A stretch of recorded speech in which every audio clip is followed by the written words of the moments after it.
आज आपण घड्याळ म्हणजेच क्लॉक यावर जे प्रश्न विचारले जातात त्यांचा एका सेकंदामध्ये आपल्याला यावरील प्रश्न कसे सोडवता येतील। पहा, वर्ग काढण्याची ट्रिक आपण तोंडीच वर्ग काढतो, बरोबर की नाही? मग तसंच याचं देखील आहे। पहा, फक्त बारकाईने थोडंसं लक्ष द्या, कारण एकदा समजल्यानंतर पुढे अडचण येत नाही, मग त्यावरील प्रश्न आपण पटकन सोडवतो। तर पहा, तुम्हाला प्रश्न विचारलाय, आता घड्याळामध्ये या ठिकाणी तुम्हाला घड्याळ दिलेला आहे, तर या घड्याळामध्ये दोन काटे महत्त्वाचे असतात, एक म्हणजे तास काटा आणि दुसरा असतो मिनिट काटा। तर पहा, या ठिकाणी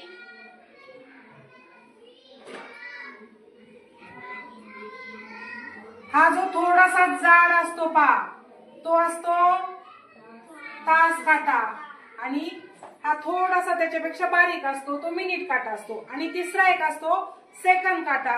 तर सेकंद काट्याचं एवढं काही नाही, पण हे दोन काटे महत्त्वाचे असतात। या दोन काट्याचं समजलं तर तुम्हाला घड्याळ सर्वांना येते। फक्त यावरचे जे प्रश्न आहेत ते कशा पद्धतीने आपल्याला विचारले जातात, तर त्यासाठी आपण एक या ठिकाणी उदाहरण घेतलेलं आहे। घड्याळात 1 वाजले असता कोणता कोन होतो? आधी कोणता कोन होतो ते पाहू। आपण कोनाचे प्रकार पाहिले, लघुकोन, विशाल कोन, काटकोन, बरोबर ना? 90 अंशापेक्षा कमी असतो तो लघुकोन असतो, 90 अंशापेक्षा जास्त असतो तो विशाल कोन असतो आणि 90 अंशाचा असतो तो असतो काटकोन। हे आपलं झालेलं आहे। तर आपल्याला या ठिकाणी प्रश्न विचारलाय, 1 वाजता घड्याळामध्ये कोणता कोन होतो? तर पहा, त्यासाठी एक लक्षात ठेवायचंय की हा या ठिकाणी जो बिंदू दिलेला आहे तुम्हाला, तर त्या ठिकाणी 360 अंशाचा कोन असतो। किती? 360। तुम्ही म्हणताल कसं? तर पहा, 12 आणि 1 याच्यामध्ये जे अंतर आहे, हे जे अंतर आहे ते अंतर आहे पहा 30 अंशाचं। किती अंशाचं आहे? 30 अंशाचं। मग आता आपल्याला काय विचारलंय की 1 वाजले असता, मग 1 वाजले म्हणजे किती अंशाचं आहे रे? 30 अंशाचं आहे। 30 अंशाचा कोन म्हणजेच कोणता झाला? पुढचा प्रश्न, कोणता कोन होतो? लघुकोन। किती अंशाचा? 30 अंशाचा। पहा, या 12 आणि 1 मध्ये 30 अंशाचा कोन आहे। आता हेच आपले काय झाले? 2 वाजले। किती वाजले? 2 वाजले। पहा, एक सुंदर अशी ट्रिक आहे या ठिकाणी। 2 वाजले तर किती अंशाचा कोन झाला? फक्त काय करायचंय? 2 गुणिले 30, 3 दुने 6, 0 तसा द्यायचा। किती अंशाचा कोन झाला? 60। आहे की नाही सोपं? किती अंशाचं विचारलं की फक्त किती वाजल्यानंतर विचारले ते लक्षात ठेवायचंय आणि त्याला 30 नी गुणायचंय।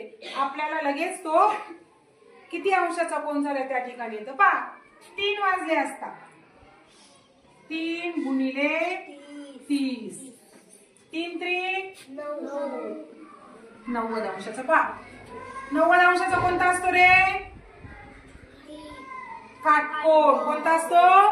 काटकोन। म्हणजे पहा, या ठिकाणी काटकोन झालाय। लक्षात येते का?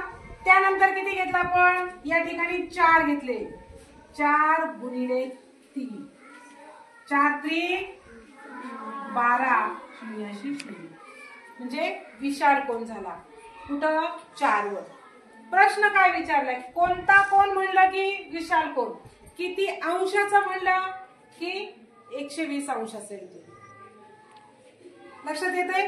म्हणजे अशा पद्धतीने तुम्हाला कोणताही प्रश्न विचारला तरी त्यावरचा प्रश्न चुकायला नको। आता हे कुठपर्यंत आहे? फक्त 6 पर्यंत। मग 7 म्हणल्यानंतर पहा,